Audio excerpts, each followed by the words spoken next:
चलिए, ये जो सवाल है हम लोग का 9th क्लास का फिजिक्स का एक न्यूमेरिकल प्रॉब्लम है। इस सवाल को हल करते हैं।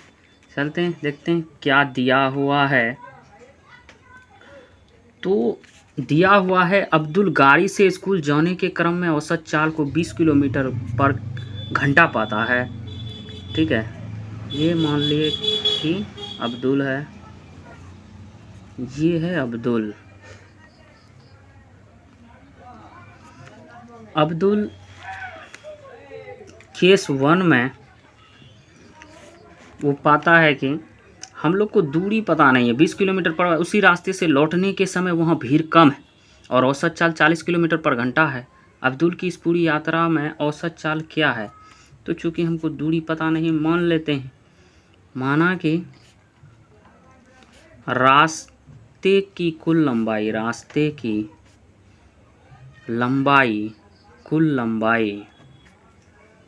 लंबाई बराबर x किलोमीटर। तो केस 1 में हमारा डिस्टेंस पता चल गया है कि भैया x किलोमीटर है। उसके बाद हम लोगों को चाल, स्पीड पता है, वेलोसिटी पता है, v1 20 किलोमीटर पर घंटा। तो यहाँ से हम लोग क्या कर सकते हैं, t1 निकाल सकते हैं।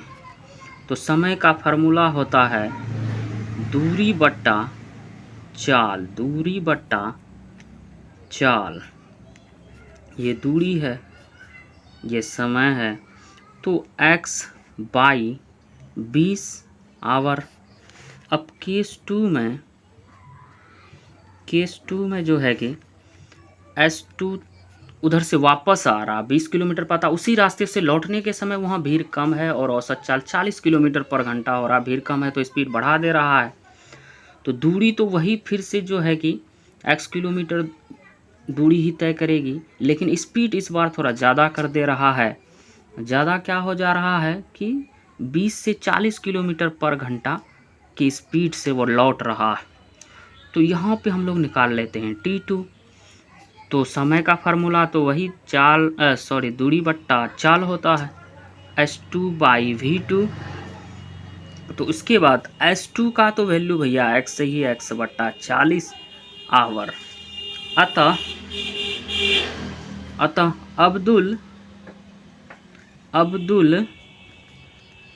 के गाड़ी का औसत चाल, के गाड़ी का औसत चाल जो है कि कुल दूरी बट्टा कुल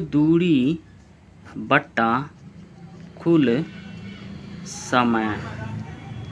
तो कुल दूरी भैया पहले x दूरी तय करेगा, x किलोमीटर, फिर x किलोमीटर, फिर जो है कि समय जो लगा first time x by 20 plus x by 40। चलिए अब जो है कि इसको यहाँ पर एलसीएम ले लेते हैं। x प्लस एक्स जो है कि 2x हो जाएगा। अब यहाँ पे 20 और 40 का आप निकाल लीजिए एलसीएम।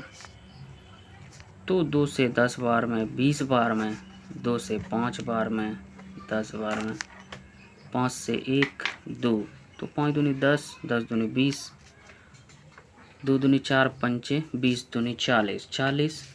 अब देखिए कि 40 को 20 से भाग दीजिएगा 2, यहाँ हो जाएगा 2x प्लस यहाँ पर x हो जाएगा, ये मेन बट्टा है हमारा। अब देखो कि ये 2x नीचे वाला भैया तो भैया पलटेगा, ये 3x नीचे आ जाएगा। अब जो है कि इससे इसको कैंसिल कर दीजिए। उसके बाद है जो है कि 40 दूनी 80 बट्टा 3 किलोमीटर पर घंटा औसत चाल होगा।